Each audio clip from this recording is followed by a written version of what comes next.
Magandang araw sa inyong lahat. Narito na namang muli ako para magbigay ng tutorial. Welcome back to my YouTube channel. Sa mga hindi pa po nag-subscribe, mag-subscribe na po. Para sa araw nito, ang ituturo ko naman ay kung wala pa kayong Zoom account, paano ba gumawa ng account sa Zoom. So, panoorin niyo po ito. Paano mag-sign up at mag-sign in sa Zoom? Para makapag-sign up, unang gagawin, mag-download muna ng Zoom app sa Play Store. Kapag nabuksan mo na yung Zoom, may makikita kang join a meeting. Then, may makikita ka rin sign up at sign in sa bandang ibaba. Ang gagawin mo, pipindutin mo lang yung sign up sa bandang ibaba. Then, lalabas na yung for verification. Please confirm your date of birth. Then, i-click ang month, day at saka year. Gamitin mo yung plus sign at saka minus sign sa pag-adjust ng date. At kapag okay na, pindutin ang set.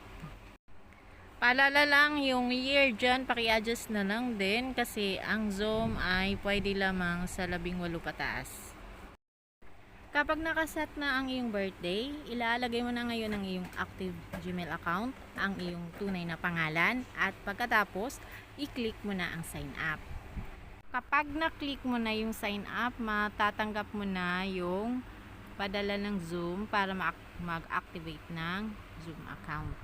Para ma-activate ang iyong Zoom account, bubuksan mo ngayon ang iyong Gmail account.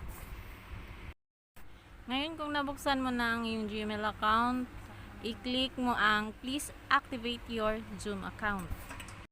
Then i-click mo na ang activate account. Pagkatapos mapupunta ka na sa account info.